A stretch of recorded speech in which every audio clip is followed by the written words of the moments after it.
Y vamos con el primer tema del día. Si bien no existe una causa clara sobre el origen de la apendicitis, se tiene la teoría de que al ser una parte del intestino, el apéndice se tapa con materia fecal y se genera una inflamación producto del sobrecalentamiento de bacterias. ¿De qué se trata? Vamos a resolver esta incógnita y más. Te presento la pieza informativa y está con nosotros el especialista. La apendicitis es una enfermedad que provoca la inflamación del apéndice, desde el colon hacia el lado inferior derecho del abdomen. A pesar de que suele no presentar síntomas, para la mayoría de las personas el dolor comienza alrededor del ombligo y suele expandirse si la inflamación empeora. Cualquier persona puede padecer apendicitis, sin embargo se presenta con mayor frecuencia de los 10 a los 30 años de edad. Una infección bacteriana suele ser la causa de su aparición, ya que la multiplicación de bacterias ocasiona que el apéndice se inflame y de no tratarse inmediatamente puede romperse. Algunos estudios médicos apuntan que a pesar de los grandes avances científicos, existen complicaciones en la realización del estudio de colonoscopía, que causan la aparición de apendicitis aguda, ya que algunos pacientes que se la han realizado presentan molestias abdominales horas posteriores a su realización. Una colonoscopía es una prueba médica que consiste en la exploración interior del colon a partir de un tubo largo que incorpora una cámara y luz, el cual es introducido por la garganta hasta el intestino para detectar posibles anomalías. Este procedimiento implica ciertos riesgos, como la rotura en la pared del colon, que se produzca una hemorragia interna o alguna infección. La aparición de una apendicitis aguda posterior a una colonoscopía es una complicación rara y poco frecuente, de la cual aún se desconoce la verdadera incidencia, pero se han reportado casos.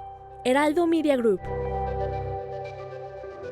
Interesante lo que acabamos de escuchar, pero vamos a entrar a detalle precisamente para que el especialista nos explique y quitemos una serie de cuestionamientos, dudas y mitos que hay alrededor de la apendicitis y otro tipo de enfermedades. Así que agradezco al doctor Luis Espino Urbina, él es cirujano gastrointestinal, su presencia aquí en Código Salud. Doctor Espino, bienvenido, gracias por estar con nosotros, muy buen día. Muy buen día, muchas gracias por la invitación. Gracias. Al principio comentaba, porque es un dato que se tiene de manera referencial, que por ejemplo, como ser una parte del intestino y al haber acumulación fecal, por ejemplo, pudiera ser una de las razones por la que se presenta una apendicitis. ¿Esto es cierto o no es cierto? Esto es cierto. Sí es cierto. La gran mayoría sí tiene de que los ver. casos es por una obstrucción.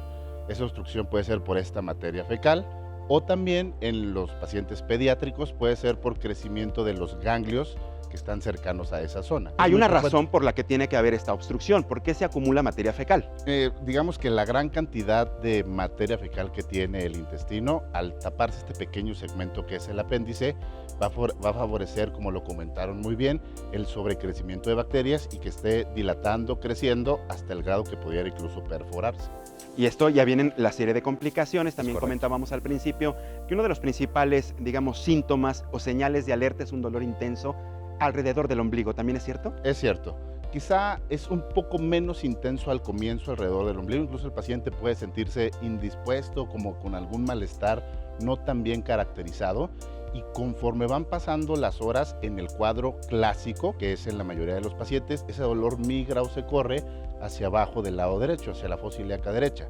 Y ahí es cuando puede aumentar en intensidad y volverse algo muy, muy fuerte. Y empieza, digamos, a la altura del ombligo, porque es el reflejo a la altura que se encuentra el apéndice precisamente, o son de estos dolores reflejo que le llaman, que empieza en un lado y se va recorriendo y llega a otra parte del cuerpo. Precisamente comienza, como lo explicas bien, a nivel del ombligo, porque se distiende el órgano y el peritoneo que cubre el apéndice, el peritoneo visceral, lo capta nuestro sistema nervioso, nuestro cerebro, como dolor en esta zona, como un dolor no bien localizado. Claro, y por eso, digamos, lo generaliza, Exacto. Lo expande. Y cuando migra, es la palabra que utilizamos, el dolor migra, se mueve de periumbilical alrededor del ombligo hacia la fosa ilíaca, es porque ese peritoneo ahora parietal se irrita, por ejemplo, al tocar el apéndice con la pared anterior del abdomen. Y ahí se vuelve sumamente exquisito, muy, muy agudo el dolor. A ver, doctor, ayúdenos a entender entonces para qué funciona el apéndice, para qué nos lo puso Diosito o quien creamos o la naturaleza. Claro. ¿Por qué es tan importante además este órgano? Sí, sobre todo porque en las primeras años o etapas de la vida tiene una gran cantidad de tejido linfoide Incluso hay ciertas enfermedades como algún trastorno inflamatorio intestinal, sobre todo el CUS o el Crohn, tienen una relación a si un paciente tiene antecedente o no de apendicitis. Entonces es parte de todos nuestros ganglios linfáticos, como los que tenemos en las axilas, en el cuello, hay una gran cantidad de ese tejido. Pasa que es la patología o la enfermedad que se resuelve quirúrgicamente gastrointestinal, de la más común o de las más comunes, pero durante estos primeros años tiene una muy importante función. Ahora, ya te adelantabas a la siguiente pregunta que te quería hacer, porque entiendo que es una de las principales causas de atención quirúrgica. Sí. O sea, ya directamente la persona que empieza con la apendicitis es porque ya tiene el dolor intenso y tiene que ir de inmediato al doctor, ¿no? A urgencias. Sí, digamos que alguien que empiece con un dolor a lo mejor de horas, 12, 24, tiene un abdomen agudo. Y ese abdomen agudo, si bien tiene causas médicas, es decir, que se van a resolver con medicamentos, o causas quirúrgicas que tendremos que intervenir con una cirugía, siempre hay que considerarlo prácticamente en todas las poblaciones. A lo mejor problemas de la vesícula biliar son de los más frecuentes, pacientes entre los 10, 20, 30, quizás hasta los 40 años. Entonces, la recomendación es obviamente no automedicarse y acudir con su médico familiar general o con el especialista para una correcta valoración. Pero ¿estás de acuerdo que al ser de las principales causas de visita ya directamente a urgencias y al quirófano es porque no se atendió de manera previa? No se, digamos, focalizó, la gente a lo mejor comenzó a sentir un malestar, pero no le dio importancia. Claro. ¿Qué ocurre? ¿Por qué pasa esto? Y ayúdanos también a que hagamos prevención y conciencia. Sí, por supuesto. En el momento en el cual tengamos alguna molestia, tristemente o lo más frecuente es que se automedican, toman algún medicamento que tengan en casa, retrasan la búsqueda Confunden de el atención. dolor, a lo mejor es un malestar general. A lo mejor podríamos decir como con una gastritis, una colitis, pero que no va a resolver, y todavía los peores casos son cuando pueden consumir algún antibiótico que tengan en casa y que puede empeorar o modificar el cuadro y llegar con etapas más avanzadas. Entonces, si es algo que nos parece un dolor súbito que jamás hemos tenido, pues mejor ir a una consulta para poder obtener una adecuada valoración. Pero ya estamos exactamente llegando a los extremos. O sea, ya cuando la persona siente el dolor súbito es porque prácticamente se está doblando. Incluso cuando empieza con este pequeño malestar periumbilical, que vemos que no es normal, que es continuo, que tiene algún par de horas y no ha mejorado, ahí es cuando deberíamos. Sabemos que entre 24 a 48 horas tienen que pasar para que la apendicitis o el apéndice se perfore. Entonces, si alguien busca atención médica en este lapso de tiempo, pues podemos evitar complicaciones. Ayúdame a entender qué está pasando al interior del apéndice que nos está lanzando esta señal de alerta y por qué son tan importantes estas 24 o 48 horas para actuar. Porque en el momento en el que, imaginemos como un pequeño globo el apéndice, en el momento en el cual su base se obstruye, se tapa por materia fecal o por lo que sea, sigue continuando la secreción de moquito y el aporte de sangre. Entonces se va inflando, se va inflando, se va inflando, hasta que llega un momento que los vasos que van en esa pared del órgano ya no son capaces, primero, de regresar la sangre venosa. Después de que llegue la sangre arterial, hay un proceso de isquemia, es decir, empiezan a morir o a sufrir las paredes. Células. Ajá. Exactamente, necrosis, y en ese momento se pueden perforar. Puede ser que la perforación sea contenida y se forme un absceso, o puede ser que el paciente llegue con una peritonitis generalizada. Ambos casos dificultan su resolución quirúrgica, porque puede ser que un paciente, en vez de someterse a una cirugía, que al día siguiente se vaya a su casa comiendo y recuperándose en 5 o 7 días, pues va a terminar a lo mejor con un estómago, con un pedazo de intestino por el cual vaya a evacuar por algún tiempo. Entonces, consumir algún medicamento que no nos lo está prescribiendo nuestro médico, ya sea familiar, general o algún especialista, nos puede llevar incluso a esos extremos. No, la automedicación definitivamente es terrible, es pésima y nada recomendada. Nada Ahora, recomendable. La experiencia que tú tienes, Espino, doctor, ¿qué es lo que generalmente ocurre? La mayoría ya llega con una peritonitis, que es, digamos, es una de las causas a raíz de la apendicitis. La gran mayoría llega relativamente tarde, pero afortunadamente tenemos muy buena experiencia, la gran mayoría de los cirujanos, para aún así poder resolver esto con mínima invasión si se tiene, es decir, con cirugías de 2, 3 incisiones, una cámara, y es raro que en manos de alguien con la experiencia terminemos en estos últimos casos pues, más extremos que te comento de una ileostomía. Pero sí es poco frecuente el paciente que llega con 6, 12 horas, habitualmente llegan después de ese lapso de tiempo, y la invitación sería a tratar de evitar esa situación. ¿Y la cirugía en qué consiste? ¿Qué es lo que haces? quitar exactamente lo que está propiciando la obstrucción. Se tiene que retirar completamente el órgano. Apendicectomía es quitas- retirar el órgano. Exactamente. quitas el apéndice. Exactamente. Estamos hablando que el apéndice puede medir 5 o 6 centímetros o hasta 15 centímetros. Es lo que en mide casos más generalmente. extremos. Sí. Son, digamos, que las variaciones de tamaño. Entonces, el apéndice sale de la base de algo que llamamos el ciego. Entonces, se tiene que preservar ese ciego. Ese ciego es la parte inicial de nuestro colon. Se secciona ese apéndice a través de algún instrumento, sutura, engrapadora, algún dispositivo especial, previamente haber seccionado sus vasos sanguíneos, y estamos obteniendo una pieza a lo mejor de unos 7, 8 centímetros. Con eso se resuelve todo el problema en la gran mayoría de los pacientes. Si hubiera ahí alguna perforación, un absceso, hay que limpiar, a veces hay que drenar, habría que dar los antibióticos adecuados a la etapa de esta apendicitis. Si es un caso perforado, antibióticos un poquito más de tiempo, y en la gran mayoría de los casos el paciente al día siguiente puede tener una dieta líquida, si tiene un buen control del dolor, irse en pocas horas o en pocos días a su casa. Si bien es cierto que existen evidencia o ciertos protocolos de usos de antibióticos para tratar de controlar, como el 25% pueden fallar, como el 25% puede recurrir otra vez al cuadro de apendicitis, actualmente solo se recomienda el tratamiento quirúrgico para todos los pacientes que tengan la enfermedad. Que tengan la enfermedad. Entonces, al haber, digamos, un retiro de este órgano, ¿qué lo sustituye o qué ocurre con el organismo? Porque por ahí también estaba el clásico comentario, ¿no? Claro. Tenemos el apéndice, no sé por qué lo tenemos ahí, si a la mera hora quizá nos lo retiren, Claro. como para qué lo teníamos y nos va a causar lata o molestia. Realmente posterior a la resección, a la apendicectomía, no hay ningún cambio ni en el metabolismo, Ajá. ni en la digestión. Ni la ni en persona va a ser absorción. gorda, ni más delgada, Para nada. nada. Para nada. Lo único que es, jamás en la vida va a volver a tener apendicitis si se cumplen ciertos Claro. preceptos Hay que quirúrgicos. seguir exactamente ciertas normas y modificar ciertos aspectos en la vida el paciente, si no, porque volvemos a lo mismo, no se trata de magia, no cambian las cosas de la noche a la mañana. Es correcto. O a lo mejor sí, pero porque tenemos como pacientes meterle durísimo y cambiar ciertos hábitos para corregir ciertas cosas. Y cumplen estas indicaciones. Exactamente. ¿Cuáles serían las indicaciones en el caso de los pacientes que les retiras el apéndice? La gran mayoría es que tengan una dieta adecuada, equilibrada, fraccionada, 4 o 5 tomas, con una buena cantidad de fibra, con una muy buena cantidad de agua y sobre todo actividad física.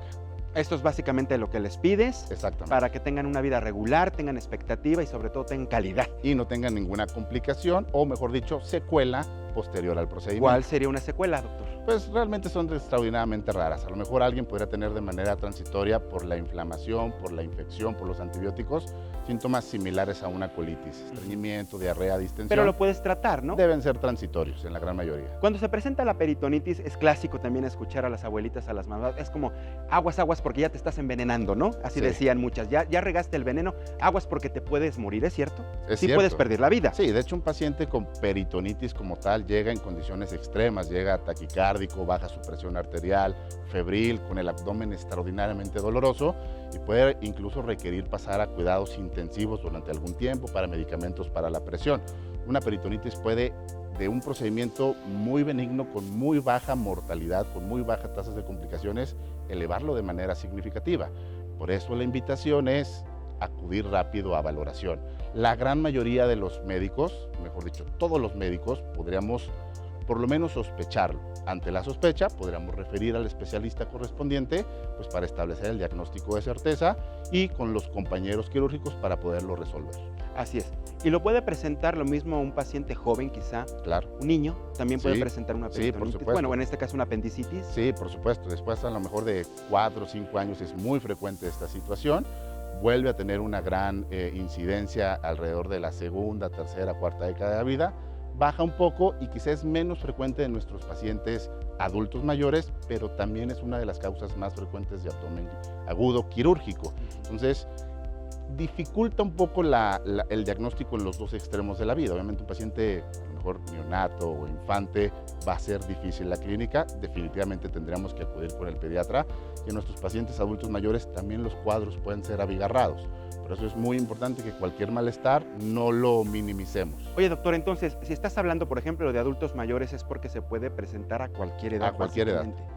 O O sea, nadie está exento, definitivamente. Solamente el que ya no tenga apéndice. Bueno, si ya la no, libró. A cualquiera. Y porque padeció unos momentos terribles, yo creo. Exacto. Pues, Pero finalmente uno está expuesto, por eso Por tenemos supuesto. que prevenir muchas cosas, aplicarnos demasiado, ¿no? Quizá no va a haber una prevención 100% efectiva. Si tenemos la vida lo más sano posible, pues podría bajar un poco esa situación, pero lo más importante es, tenemos las molestias, buscar atención. ¿Qué tanto influyen factores externos, por ejemplo, el tabaco, el que las personas fumen, el ingerir grandes cantidades de alcohol quizá? Y creo que, bueno, sobra decirlo, el sedentarismo yo creo que influye también. Quizá la situación del sedentarismo y algunas otras cuestiones como tabaco y alcohol podría repercutir un poco en las características de las evacuaciones, pero que alguien sea estreñido, tenga diarrea o evacúe normal, no va a cambiar ese mecanismo o esa frecuencia de la obstrucción. Definitivamente mejorar o regular, evitar el consumo de tabaco, bajar lo más que podamos el consumo de alcohol para una vida sana. Eso le va a beneficiar en muchas otras situaciones. Por ejemplo, que al momento de someterse a una cirugía no tenga los riesgos asociados a esos dos factores. Exactamente. Ahora, me comentabas que básicamente son contados los casos que tienen algún efecto secundario una vez que les retiras el apéndice y ya tienen que volver a hacer cambios en su vida cotidiana, ¿no? ¿Tiene alguna afectación o hay personas que, por ejemplo, empiezan a padecer después de esto otros malestares estomacales, gastrointestinales, o eso ya va a depender de su vida, de cómo cada quien haga de su vida exactamente algo distinto? Hay una relación epidemiológica entre haber sido sometido a apendicectomía y como factor protector y factor de riesgo para una enfermedad muy específica que se llama Crohn o para enfermedad inflamatoria intestinal que se llama CUSI. Pero fuera de esas situaciones, la función de digestión, de absorción que lleva a cabo nuestro tubo gastrointestinal es íntegra si alguien tiene o no apéndice. Ya. Mencionaste estas últimas dos. Pues de una vez explícanoslas. Sí, digamos que la forma más fácil de explicarla sería como en la artritis, las articulaciones de un paciente son reconocidas como no propias y las ataca nuestro sistema inmune. En la enfermedad inflamatoria intestinal pasa algo similar. Nuestro intestino se inflama a lo mejor por alguna diarrea, por algún parásito, por alguna bacteria, y esa respuesta para controlar esa infección o esa inflamación se descontrola. Entonces, en el primer caso, la enfermedad de Crohn, puede haber afección desde la boca hasta el ano. Ya. En el CUSI o colitis ulcerativa puede haber afección única y exclusivamente en el recto y en el colon. Entonces, es una enfermedad autoinmunitaria, autoinmune, que puede dar una serie de síntomas como diarrea, como dolor, como ¿Y es muy común, sangrado. doctor? ¿Son comunes estas dos? Es relativamente Relativamente rara. pero como las pensamos con mayor frecuencia, la población médica las busca con mayor intención, no es raro encontrar pacientes. Como tal, la raza, nosotros como mexicanos, tendríamos una menor frecuencia de afectación, pero cada vez vemos casos un poco más frecuentes. Pues entonces hay que cuidar definitivamente de nuestra alimentación, nos queda absolutamente claro para Siempre. prevenir. Ahí sí podemos prevenir una serie de complicaciones. ¿Estamos de acuerdo? Siempre, de todo. Completamente. Pues muchísimas gracias al doctor Luis Espino Urbina, cirujano Gracias. gastrointestinal. Luis, bienvenido a tu casa, El Heraldo Televisión, Código Salud. No te levantes, muchísimas gracias por Muchas haber estado gracias. con nosotros. Importante las recomendaciones del doctor para que tomemos nota y no nos enfermemos.